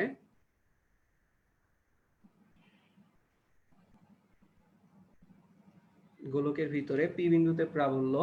আচ্ছা, ই আউটার স্ফিয়ার কেন 0 হবে? মাইশা তুমি যদি এটা বুঝতে চাও, আমাদের তোমরা একটু আমাদের ইউটিউব চ্যানেলে চলে যাবা, ইউটিউব চ্যানেলে দেখবা যে পৃথিবীর এইচ উপরে জি এর মান কিভাবে বের করে, এইচ গভীরে জি এর মান কিভাবে বের করে, ওইখানে এই জিনিসটা এক্সপ্লেইন করা আছে। ঠিক আছে, সো আমরা এখানে রিপিট করতেছি না, এটা একটু বড় এক্সপ্লেনেশন। তাহলে ইপি আমরা বলতে পারি হচ্ছে শুধুমাত্র ভিতরের স্ফিয়ারটার জন্য হবে, ভিতরের স্ফিয়ারটার জন্য হবে যেটার ভর হচ্ছে এম প্রাইম, তাহলে G M prime divided by হচ্ছে এক্স স্কোয়ার। এটাকে আমরা এইভাবে লিখতে পারি জি, যে কোনো ভরকে আমরা লেখা যাবে হচ্ছে রো ভি। ঠিক আছে, তাহলে আমরা লিখে দিলাম হচ্ছে রো ভি। ফারিয়া, প্রমি কি শুনতে পাচ্ছ আমার কথা? আনমিউট করে বলতে হবে। জি স্যার। আচ্ছা, তুমি কি মাঝখানে ডিসকানেক্টেড ছিলা? জি স্যার, আমাদের যে পাওয়ার হাউসে আগুন লাগছে তো ওই জন্য কারেন্ট ছিল না, এখন আসলো। আচ্ছা, আমাদেরও মাঝখানে অনেকক্ষণ ছিল না কারেন্ট। আর আমি আরেকটা কথা একটু বলে রাখি, কোনো সময় যদি দেখো যে মিটিংটা কোনো কারণে আমাকে দেখা যাচ্ছে না বা ব্ল্যাক স্ক্রিন হয়ে গেছে, মনে করবা যে আইদার আমার ওয়াইফাই মানে বন্ধ হয়ে গেছে কারণ কারেন্ট নাই, অথবা আমার ল্যাপটপ রিস্টার্ট নিচ্ছে, ওরকম কেসে 2-3 মিনিট একটু ওয়েট করবা। ঠিক আছে, হয়তো 2-3 মিনিটের মধ্যে আমি আবার ব্যাক করতে পারবো। ঠিক আছে, আচ্ছা ওকে। তাহলে আমরা দেখো যে G M prime by x square, M prime কে লিখছি রো ভি, যে কোনো ভরকে যেহেতু রো ভি লেখা যায়। আচ্ছা, এবং এই রো ভি কে কি লেখা যায় দেখো তো, ভি কে কি আমরা লিখতে পারি 4/3 পাই আর কিউব, কারণ একটা গোলক এখানে হয়ে যাবে হচ্ছে এক্স কিউব, কারণ খুব সিম্পল, এই যে যে ভিতরের ভরটা, এই ভিতরের ভরটার জন্য ব্যাসার্ধ কিন্তু এক্স, তাহলে 4/3 পাই আর কিউব ছিল আমাদের গোলকের আয়তনের ফর্মুলা, এখানে ভলিউমের ফর্মুলা জাস্ট 4/3 পাই এক্স কিউব হয়েছে, নিচে এক্স স্কোয়ার আছে তাহলে আমাদের ফর্মুলা থাকতেছে হচ্ছে জি রো, এখানে 4/3 পাই লিখি, ইন্টু 4/3 পাই, আর এক্স স্কোয়ার এক্স কিউব কাটাকাটি করলে একটা এক্স থাকে, বা এটাকে লেখা যায় 4/3 পাই জি রো এক্স। এটাই হচ্ছে ই এর ফর্মুলা।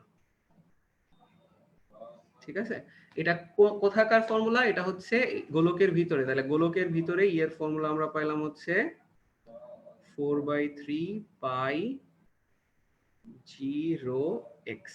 ঠিক আছে, সো এই ফর্মুলাটা আমাদের মনে রাখতে হবে। তাহলে আমরা দুইটা ফর্মুলা দেখে ফেললাম, নিরেট গোলকের বাইরের বিন্দুর ক্ষেত্রে কি হবে এবং ভিতরের বিন্দুর ক্ষেত্রে কি হবে। এটা হচ্ছে এক্স গ্রেটার দেন আর হইলে, আর এটা হচ্ছে এক্স লেস দেন আর হইলে। ঠিক আছে, আমরা এর পরে পেজে এই জিনিসটাকে সামারি করে একটা গ্রাফ দেখব, এবং ওই গ্রাফটা যখন শেষ করব তোমরা এটা মজা পাবা। ঠিক আছে, মজা পাবা তখনই যদি মহাকর্ষের আগের লেকচারগুলো তোমরা ফলো করে থাকো। আগের লেকচার না ফলো করলে একটু ডিফিকাল্ট হবে। ঠিক আছে, জাস্ট একটা জিনিস একটু বলে রাখি, 4/3 পাই জি রো এটা কিন্তু একটা কনস্ট্যান্ট রাশি। এটা কিন্তু একটা কনস্ট্যান্ট, কারণ আমরা ধরে নিতে পারি পৃথিবীর ঘনত্ব সব জায়গায় সমান। আমরা গড় ঘনত্ব নিয়ে আসলে কাজ করি। 4/3 পাই জি রো এই পার্টটা হচ্ছে একটা কনস্ট্যান্ট। সো আমরা কি সবাই মোটামুটি বুঝতে পারছি? তাহলে আমরা নেক্সটে মুভ করব। একটু কমেন্টে জানায়ও যে তোমরা ঠিকমতো বুঝতেছো কিনা। ছোয়া বুঝছি কিনা একটু কমেন্টে জানায়ও। রিওনাই জান্নাত ছোয়া।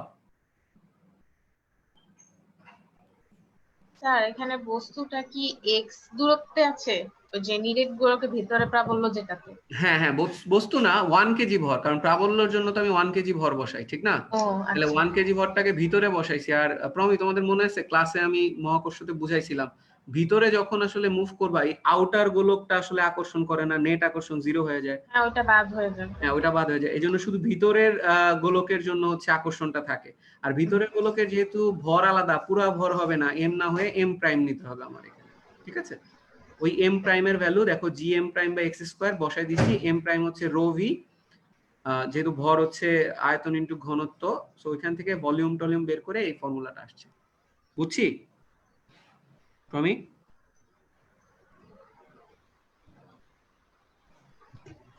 ওকে, তাহলে চলো আমরা নেক্সট পেজে আমরা নেক্সট দেখে ফেলি আমরা কিভাবে এরপরে আমরা একটা গ্রাফ আঁকবো। ঠিক আছে, তাহলে আমরা ই সমান সমান লিখতে পারি হচ্ছে gm by x square if x greater than r, অথবা ইকুয়ালও হইতে পারে। আর ই সমান সমান হচ্ছে 4/3 pi G rho x if x হচ্ছে লেস দেন আর। এটা হচ্ছে গোলকের ভিতরে, গোলকের ভিতরে, আর এটা হচ্ছে গোলকের বাইরে।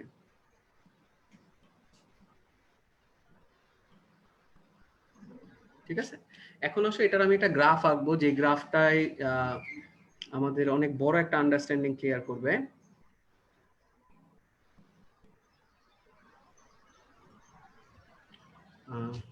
সরি, আরেকটু নিচে আঁকি।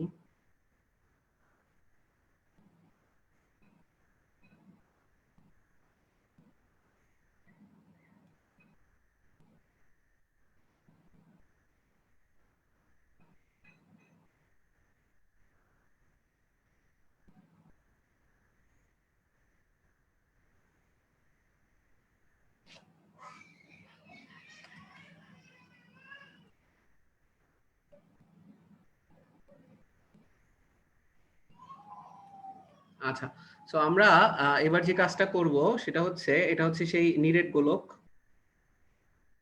সব জায়গায় ভর আছে। এই ডিরেকশনটাকে আমরা বুঝাইছি হচ্ছে এক্স। এক্স হচ্ছে কেন্দ্র হতে দূরত্ব। ঠিক আছে, আচ্ছা, আর এই পুরাটার ভর হচ্ছে এম। সো আমরা এবার যেটা আঁকবো সেটা হচ্ছে উপরের দিকে এক্স অক্ষ, ওয়াই অক্ষ বরাবর হচ্ছে প্রাবল্য আঁকবো, আর এক্স অক্ষ বরাবর হচ্ছে এক্স আঁকবো। ঠিক আছে, এক্স হচ্ছে কেন্দ্র থেকে দূরত্ব। এখন আসো, এই যে এই বরাবরটা যদি আমি দেখাই, ঠিক আছে, এই বরাবর আমরা বলতে পারি হচ্ছে এক্স ইকুয়াল টু আর, কারণ এই পয়েন্টে হচ্ছে এক্স এর ভ্যালু হচ্ছে ব্যাসার্ধের সমান, এই অংশটুকু হচ্ছে আর। ঠিক আছে, এটা হচ্ছে এক্স ইকুয়াল টু আর। তাহলে এই বরাবর আমরা এক্স ইকুয়াল টু আর দেখালাম। এখন আসো, কেন্দ্রে কেন্দ্রে প্রাবল্য কত হবে এটা কি আমরা বলতে পারি যে কেন্দ্রে যখন তুমি 1 কেজি ভর রাখবা, 1 কেজি ভর রাখলে ডানে বামে উপরে নিচে সব দিকে তো সমান পরিমাণ ভর রয়েছে, তাহলে সমান পরিমাণ ভর উপরে নিচে ডানে বামে, ওর উপর নেট বল শূন্য হয়ে যাবে, ফলে প্রাবল্যটা শুরু হবে হচ্ছে 0 থেকে। তাহলে x যখন 0 প্রাবল্য শূন্য, কারণ 1 কেজি ভর তুমি গোলকের কেন্দ্রে যদি কোনোভাবে নিয়ে যেতে পারো, ওর উপর সবগুলা ভর মিলায় যে লব্ধি বল দিবে, ডানে বামে উপরে নিচে সব দিকে সমান, দেখা যাবে 0 হয়ে যাবে, ঠিক আছে, লব্ধি বলটা। এই জন্য আমরা কেন্দ্রে ই এর মানটা শূন্য ধরে নিতে পারি। তাহলে কেন্দ্রে যদি ই এর মান শূন্য হয়, আচ্ছা এখন আসো যে এই যে ফর্মুলাটা, এই ফর্মুলাটা দিয়ে আমরা প্রথমে গোলকের বাইরের ক্ষেত্রে একটু চিন্তা করি। এই ক্ষেত্রে কি আমরা বলতে পারি এক্স বাড়লে ই কমবে এবং দ্রুত কমবে, কারণ এখানে জিএম বাই এক্স স্কোয়ার আছে, তাহলে এক্স যত বাড়বে ই এর মান দ্রুত হারে কমতে থাকবে, যেহেতু এক্স এর সাথে স্কোয়ার আছে। আর এই ফর্মুলাটা বলতেছে হচ্ছে ই যদি সরি এক্স যদি বাড়ে, এই ফর্মুলা বলতেছে ই এর মান বাড়তে থাকবে, কারণ এই পার্টটুকু হচ্ছে একটা কনস্ট্যান্ট, ঠিক আছে। এবং কিভাবে বাড়বে এটা যদি আমরা একটু এক্সপ্লেইন করি, এই পার্টটা যেহেতু একটা কনস্ট্যান্ট, তাহলে একটু সবাই দেখি এই ফর্মুলাটা কি বলতে পারি y ইকুয়াল টু mx টাইপের একটা সমীকরণ হচ্ছে, কারণ ইটা দেখো আমাদের y অক্ষ বরাবর আছে, x টা হচ্ছে x অক্ষ বরাবর আছে, আর এটা একটা কনস্ট্যান্ট। তাহলে y ইকুয়াল টু mx টাইপের যদি সমীকরণ হয়ে থাকে, আমরা কি বলতে পারি গোলকের ভিতরে এটা কোন ফর্মুলা মেনে চলবে, y ইকুয়াল টু mx টাইপের একটা সমীকরণ মেনে চলবে, ঠিক আছে। তাহলে y ইকুয়াল টু mx টাইপের সমীকরণ যদি মনে চলতে থাকে, তাহলে আমরা বলতে পারি যে এই জিনিসটাকে আমরা এইভাবে দেখাইতে পারি যে গোলকের পৃষ্ঠ পর্যন্ত ই এর মানটা এইভাবে বাড়ছে। প্রমি আমরা কি বুঝতে পারছি? আনমিউট করে একটু জানাও। জি স্যার, এটা তো স্যার দেখছিলাম আমরা। হ্যাঁ, এটা কিন্তু ওই যে আমরা দেখছো প্রাবল্যতে নাই, কিন্তু আমরা আরেকটা জায়গায় পড়ছি এবং দুটোর মধ্যে কতটা সিমিলারিটি, ঠিক না? আচ্ছা, এরপরে আসো যে যখন ডান সাইডে যাবা, মানে গোলকের বাইরে চলে যাবা, তখন তো ফর্মুলার নিচেরটা কাজ করবে না, উপরেরটা কাজ করবে। উপরেরটা কাজ করলে কি জিএম বাই এক্স স্কোয়ার, এই ক্ষেত্রে এক্স বাড়লে কি ই দ্রুত হারে কমবে, এবং এটা কি এটা আমরা বলতে পারি এটা একটা প্যারাবোলার ইকুয়েশন, এক্স যত বাড়বে ওয়াই এর ভ্যালুটা কিন্তু দ্রুত হারে কমতে থাকবে, অর্থাৎ ই এর ভ্যালুটা আরো দ্রুত হারে কমতে থাকবে। তাহলে এইটা হচ্ছে E equal to GM by x square, এই ফর্মুলা মেনে চলতেছে। এখন প্রমি এই গ্রাফটা কোথায় দেখছি আমরা? স্যার ওই যে জি এর মান, লাইক দ্য গ্রাফ অফ জি।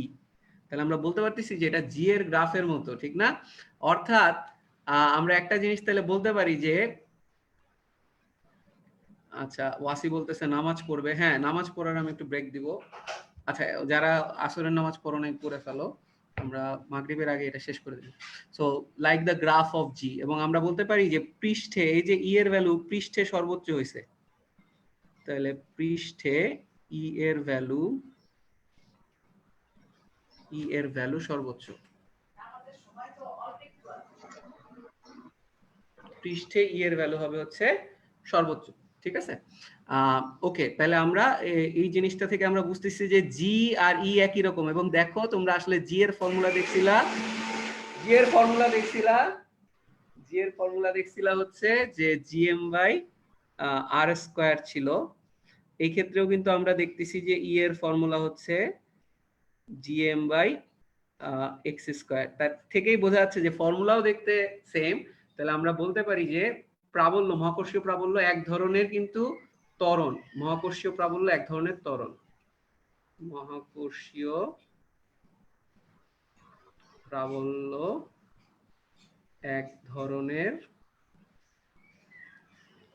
ত্বরণ বা অভিকর্ষ ত্বরণ, যেটাই বলি মহাকর্ষীয় ত্বরণ। তোমরা সবাই একটু বুঝছো কিনা আমাকে জানাও যে ইলেকট্রিক ফিল্ড স্ট্রেন্থ বা ইলেকট্রিক ফিল্ডের ইন্টেন্সিটি আসলে জি এর মতোই, একটা অ্যাক্সেলারেশনের মতো, ঠিক আছে। সেটার গ্রাফিক কিন্তু আমরা আঁকছি। আমি ফেসবুকে কোনো কমেন্ট পাচ্ছি না, আমি ধরে নিচ্ছি সবাই ফেসবুকে বুঝতেছো। তানিশা বুঝছে বলছে, তাসমিয়াও মনে হয় বুঝছে আশা করতেছি। প্রমি আমরা কি তাহলে এইটুকু শেষ করতে পারি? বুঝছি মোটামুটি? জি স্যার। ওকে, তাহলে চলো আমরা এবার আসো যে আমরা এতক্ষণ ধরে যেটা দেখছি এটা কিন্তু কি ধরনের গোলক ছিল? নিরেট গোলক। এবার হচ্ছে ফাঁপা গোলকে যাব, ঠিক আছে। এটা হচ্ছে নিরেট গোলক ছিল শুধুমাত্র, কারণ সব জায়গায় আমরা ভর কনসিডার করছি। এবার ফাঁপা গোলক হলে পরে কি হবে আমরা ওইটা একটু দেখে ফেলি, ঠিক আছে? ওটা খুব বেশি টাইম লাগবে না, আমাদের অল্প টাইম লাগবে। এবার আসলে হচ্ছে স্টার চিহ্ন দেই, ফাঁপা গোলক। আর আমি তোমাদের এটা যেভাবে দেখাচ্ছি বইতে এরকম ভাবে নাই, একটু আরো বইতে হচ্ছে বিভব বের করে পরে প্রাবল্য বের করছে, ঠিক আছে? বাট আমার কাছে প্রাবল্যের কনসেপ্ট দিয়ে শুধু প্রাবল্য শিখছি, এটা আরো বেটার, ঠিক আছে? মানে বিভবের কনসেপ্ট আনা লাগে না এখানে। সো ফাঁপা গোলক হইলে ফাঁপা গোলকের ক্ষেত্রে তো আর তোমার হচ্ছে একই কথা, গোলকের বাইরে কি হবে আর গোলকের ভিতরে কি হবে। গোলকের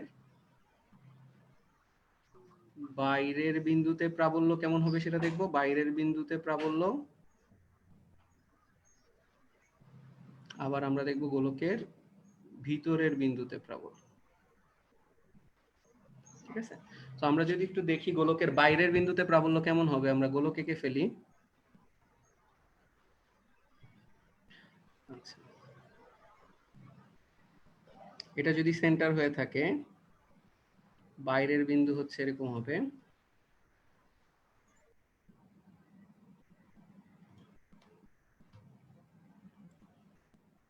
এটা যদি পি বিন্দু ধরি, আচ্ছা যেহেতু এটা ফাঁপা গোলক, আমার আসলে এরকম আরো একটা গোলক ভিতরে আঁকা উচিত।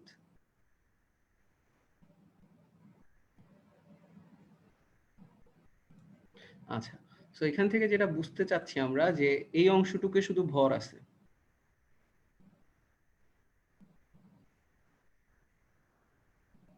আর ভিতরের অংশে কোনো ভর নাই, ঠিক আছে? এখন প্রমি আমরা কি একটা কথা বলতে পারি যে এই পি বিন্দুকে এইখানকার m1 ভরও টানবে, এইখানকার m2 ভরও টানবে। এখানে যদি আমি 1 কেজি ভর রাখি পি বিন্দুতে, এইখানে যদি 1 কেজি ভর রাখি, তাহলে আমরা বলতে পারি m1 বিন্দুর m1 ভরটাও ওকে টানবে, m2 ভরটাও কিন্তু ওকে টানবে, এবং লব্ধি আলটিমেটলি কোন বরাবর হবে, ওই সেন্টার বরাবর। আবার এইখানে যদি দুইটা ভর ধরো, তাহলে ওইটারও লব্ধি সেন্টার বরাবর হবে। একদম কাছের বিন্দু আর দূরের বিন্দুর যদি ভর ধরো, ওইটারও লব্ধি সেন্টার বরাবর হবে। দেখা যাবে এবারও এই যে মানে এই ফাঁপা গোলক, ঠিক আছে, বাট যেই জায়গাগুলোয় ভর আছে এইগুলার নেট যে বলটা এই 1 কেজি ভরের উপর, এটা সেন্টার বরাবর থাকবে। এভারেজ যে দূরত্ব আর বার হবে হচ্ছে এক্স এর সমান, যেখানে এক্স হচ্ছে সেন্টার থেকে এই পয়েন্টটার দূরত্ব হচ্ছে এক্স, ঠিক আছে?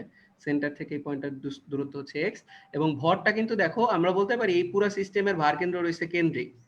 তাহলে আমরা কিন্তু পুরো ভরটাকে কেন্দ্রে যদি বিবেচনা করি, তাহলে ওটা একটা বিন্দু ভর হয়ে যাবে, এবং বিন্দু ভরটা থেকে তখন দূরত্ব হয়ে যাবে হচ্ছে এই এক্স এর সমান। তাহলে পি বিন্দুতে প্রাবল্যের ফর্মুলা আমরা তখন লিখতে পারবো হচ্ছে G M by x square if x greater than r. এখানে মেইন কথা হচ্ছে নিরেট আর ফাঁপা গোলকের ক্ষেত্রে বাইরের বিন্দুতে ফর্মুলা একই রকম, বাইরের বিন্দুতে কোনো চেঞ্জ নাই।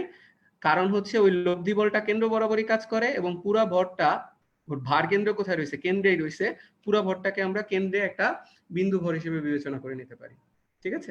এই জন্য গোলকের নিরেট গোলক হোক আর ফাঁপা গোলক হোক, দুইটার ক্ষেত্রে আসলে আমরা বলতে পারি যে কেন্দ্রে আসলে ভরটাকে বিবেচনা করে আমরা প্রাবল্য বের করতে পারি, জিএম বাই এক্স স্কয়ার। দুইটার ফর্মুলাই সেম, বাট চেঞ্জ আসবে হচ্ছে যখন হচ্ছে ভিতরের কোনো বিন্দুতে প্রাবল্য বলবে, ঠিক আছে? আমরা যদি আবার এখানে এঁকে ফেলি,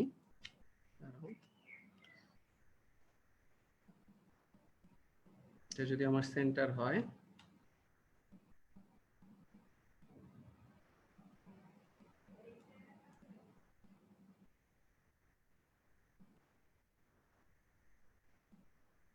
আচ্ছা এটা যদি আমাদের সেন্টার হয়ে থাকে, তাহলে আমরা দেখো এদিক বরাবর ভরগুলা রয়েছে,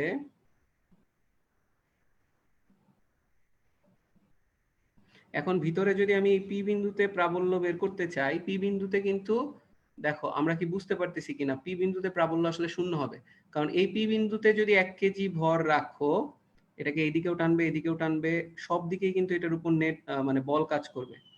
সো কাছে কাছে এখানে ভর কম, কিন্তু যেহেতু কাছে ডান সাইডে বল একটু ধরো, তোমাদের এটাও কিন্তু আমরা আসলে অভিকর্ষ ত্বরণ বের করার সময় যে দেখাইছিলাম, ওই রিং এর ভিতরে যে কোনো বিন্দুতে কিন্তু মানে কোনো আকর্ষণ থাকে না। এই যে আউটার স্ফিয়ারের জন্য আমরা একটু আগে যেমন 0 লিখে ফেলছিলাম, এটা তো পুরাটাই আউটার স্ফিয়ার, পুরাটাই যেহেতু আউটার স্ফিয়ার, আর ইনার স্ফিয়ারে তো অ্যাকচুয়ালি কোনো ভরই নাই। এই পি বিন্দুর ভিতরে তো কোনো আসলে ভরই নাই, এই জন্য যেহেতু ইনারে ভর নাই ওটা 0, আর আউটারের জন্য তো এমনিও 0 হবে, ফলে প্রাবল্যের মানটা হচ্ছে 0 হবে। এবং এটাই হচ্ছে মেইন লার্নিং, যে ফাঁপা গোলকে গোলকের ভিতরের যে কোনো বিন্দুতে প্রাবল্য, গোলকের ভিতরের যে কোনো বিন্দুতে প্রাবল্য, যে কোনো বিন্দুতে প্রাবল্য হচ্ছে 0। প্রাবল্য 0, ঠিক আছে।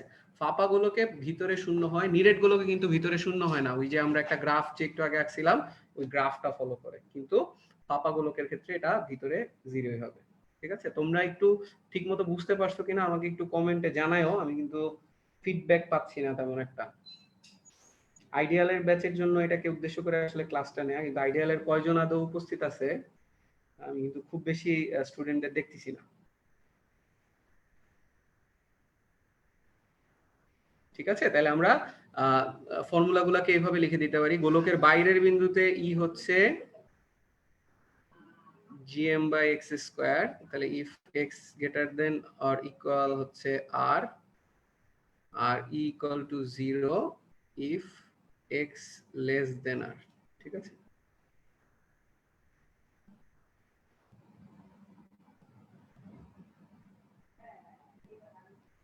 আচ্ছা, ছোঁয়া জিজ্ঞেস করছে যে গ্র্যাভিটেশন আর স্থির তড়িৎ কি একসাথে মিলায় কোনো কোশ্চেন আসবে কিনা, এরকম কখনো কোশ্চেন আসে নাই, ঠিক আছে। আমি কখনো কোনো কোশ্চেন দেখিনি, তো ওটা নিয়ে বদার করো না এখনই, ঠিক আছে। তাহলে এইভাবে আমরা মোটামুটি নিরেট গোলক, ফাঁপা গোলকের ক্ষেত্রে প্রাবল্য দেখলাম। বিভবটা আমরা একটু বাকি রাখি, গোলকের ক্ষেত্রে বিভবটা আমরা অন্য কোনো এক সময় দেখায় দেওয়ার চেষ্টা করবো, অথবা তোমরা একটু বই থেকে পড়ে নিও, ঠিক আছে। আমরা যে কনসেপ্টগুলো ইউজ করলাম দেখবা যে নিরেট আর ফাঁপা গোলকের বাইরে ওই বিভবের ফর্মুলা একই রকম হবে, ঠিক আছে। ভিতরে একটু আলাদা হবে, এটা একটু নিজেরা বই থেকে পড়ে নেওয়ার চেষ্টা করো, ঠিক আছে। আর যদি আমরা সময় পাই তাহলে আরেকটা ক্লাসে দরকার হলে এটা দেখাবো।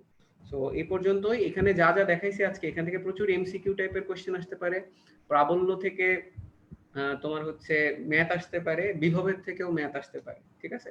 সো ওগুলো একটু তোমরা দেখে নিবা। আরেকটা জিনিস একটু দেখাই ফেলি, যেহেতু আমাদের নামাজের আর একটু সময় আছে, আমরা জাস্ট একটু ছোট্ট একটা টপিক দেখাই বিভবের ক্ষেত্রে।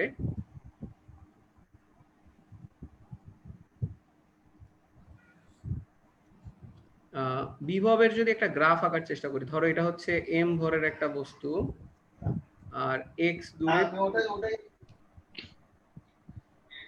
তোমরা কেউ কি কিছু বলবা?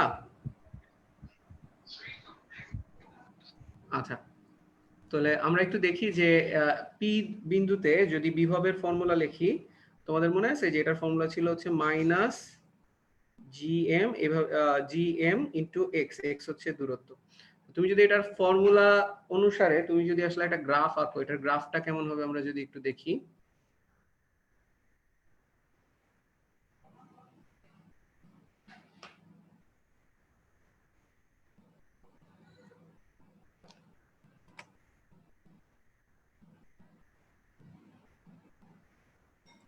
এটার গ্রাফটা হবে হচ্ছে এরকম, আমি যদি এদিকে x দেই আর এদিকে যদি v দেই, এটার গ্রাফ হবে হচ্ছে এরকম।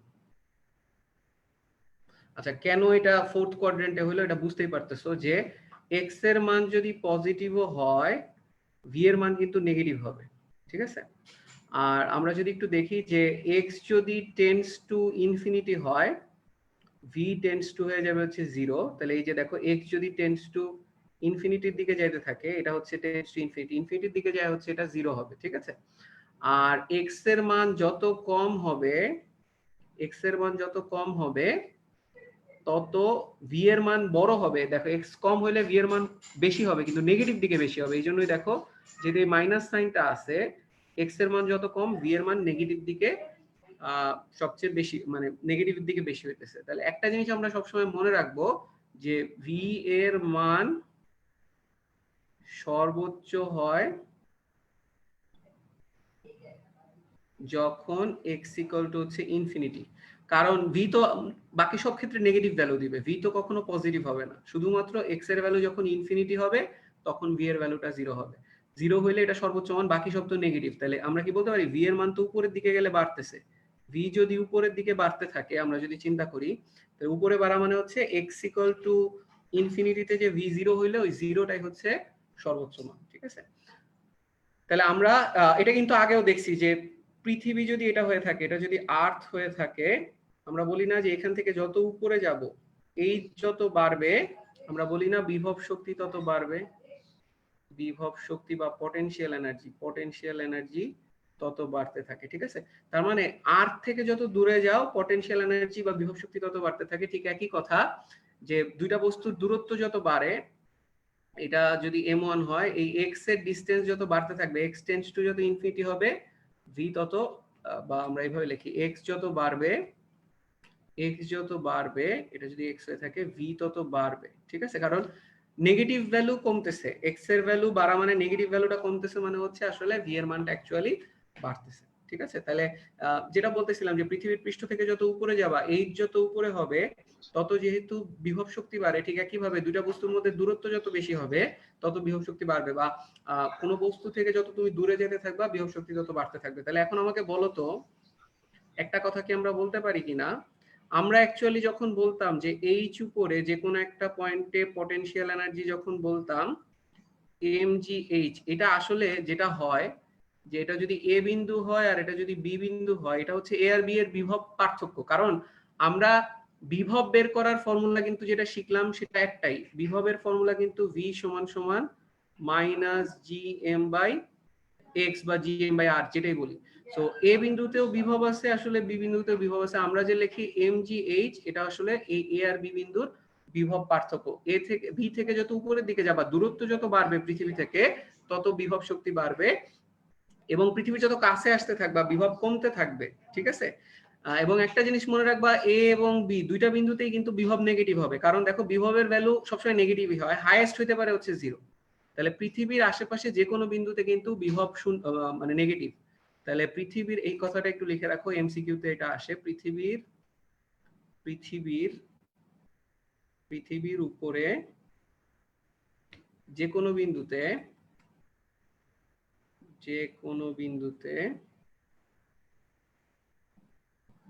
বিভব হবে হচ্ছে নেগেটিভ, বিভব ঋণাত্মক। এটা 2 মার্কের কোশ্চেন হিসেবে আসে, তুমি এটা দিয়ে ব্যাখ্যা দিতে পারবা যে বিভবের ফর্মুলা হচ্ছে মাইনাস জিএম বাই এক্স। তো পৃথিবী থেকে যখন তুমি পৃথিবীর পৃষ্ঠে থাকবা তখন এটা হবে জিএম বাই আর, কারণ এটা যদি পৃথিবী হয়, তুমি যদি পৃষ্ঠে থাকো তখন আর দূরত্বে থাকবা, তখন এই পয়েন্টের ভি হয়ে যাবে হচ্ছে ভি সমান সমান minus GM by R. So এটা তো একটা নেগেটিভ সংখ্যা, তাহলে পৃথিবীর পৃষ্ঠের উপর যে কোনো বিন্দুতে আসলে বিভব নেগেটিভ হবে, ঠিক আছে। আমরা যে এমজিএইচ বের করি এটা হচ্ছে দুইটা পয়েন্টের বিভবের পার্থক্য বা বিভব শক্তি, ওকে। আর ওইটাও অনেক সময় কোশ্চেন আসে যে দেখাও যে আসলে যে কোনো বস্তুর জন্য বিভব হইতে পারে ম্যাক্সিমাম ইনফিনিটি। তো তুমি এটা ব্যাখ্যা দিয়ে দিতে পারবা যে ভি তো মাইনাস জিএম বাই এক্স, তো এক্স এর যে কোনো ভ্যালুর জন্য নেগেটিভ সংখ্যা আসবে, ম্যাক্সিমাম হতে পারে 0 যদি এক্স ইকুয়াল টু ইনফিনিটি হয়, ঠিক আছে। তো তোমাদের ক্লাস কেমন লাগলো একটু কমেন্টে আমাদের জানাই দিও। আমরা কিন্তু অনেক ডিটেইলে পড়াশোনা করলাম। এই বিভব প্রাবল্য আমি ক্লাসেও এত বেশি দেখাই না যতটা আমরা অনলাইনে দেখাইছি, এবং অনলাইনে কিন্তু আমাদের এখন ফ্লেক্সিবিলিটি অনেক বাড়ছে, ঠিক আছে। আমাদের এই আমি যে টুলটা ইউজ করতেছি এটা অটোডেস্ক স্কেচবুক, এখানে ড্রয়িং করা অনেক ইজি হয়। সো গোলক আঁকলে সুন্দর গোলক আঁকা সম্ভব, গ্রাফ আঁকা সম্ভব। সো আমরা একদম কাটিং এজ টেকনোলজি গুলা ইউজ করে ক্লাসগুলো নেওয়ার চেষ্টা করতেছি, জুম ইউজ করতেছি, ফেসবুকেও লাইভ থাকতেছে। সো তোমরা আসলে বাসায় যাতে বেশি বোর না হয়ে যাও, একটু ক্লাসগুলো ফলো করো, এবং ক্লাসগুলো আমরা যতটা পারবো ডিপে নেওয়ার চেষ্টা করব। এবং আমরা যেটা হয়তো আমাদের নর্মাল ক্লাসগুলোতে কোচিং এ যখন বুঝাইতে পারি না, এই আমরা কিন্তু এইখানে ট্রাই করব যে সেটার উপর যতটা ডিপে যায় বোঝানো যায়, সেটা যদি ইউটিউবে ভিডিও দেখানো লাগে আমরা কিন্তু ভিডিও দেখায় বুঝাইতে পারবো, ঠিক আছে। তো আমরা চেষ্টা করব। তো তোমাদের কোনো ফিডব্যাক থাকলে অবশ্যই আমাদের কমেন্টে জানাবা অথবা আমাকে মেসেজে জানাবা, ঠিক আছে। আমি এখনকার ক্লাসটা এখানেই শেষ করে দিচ্ছি। Thank you very much. So Promi, আছো এখনো? জি স্যার। ওকে, ঠিক আছে। ক্লাস কি মোটামুটি বোঝা গেছে? জি ভাই একটা স্যার। কথা ছিল। হ্যাঁ ওয়াসি বলো। ভাই বাবু ভাই সাথে একটু টাইম মিলাই নিয়েন, মানে এইচএসসি ব্যাচের টাইম গুলো। ও হ্যাঁ হ্যাঁ, বাবু ভাইয়ের সাথে মিলাই নিব। ও আমি ভাবছি যে আসলে এটা তো মেইনলি আইডিয়ালদের উদ্দেশ্য করে ক্লাসটা নেয়া, তো আইডিয়ালের ওরা তো মানে দেখা অল্প কয়জন, এই জন্য আসলে অত কেয়ার করিনি, ঠিক আছে। বাট পরের ক্লাসগুলো তো ঠিক আছে, তোমরা ওই টাইমে ঠিকমতো করে নিতে পারবে। তাশিবা কি আছো অনলাইনে? সরি আমাদের ইসে, তাশিবা তুমি আনমিউট করে কথা বলো, তাহলে আমরা শুনতে পারবো। আচ্ছা আমরা শুনতে পারতেছি না, যাই হোক আমরা ক্লাস তাহলে এখানেই শেষ করে দিই, ঠিক আছে। স্যার নেক্সট ক্লাস কি 7:30টায়? নেক্সট ক্লাস 7:30, হ্যাঁ। থ্যাংক ইউ। থাকো।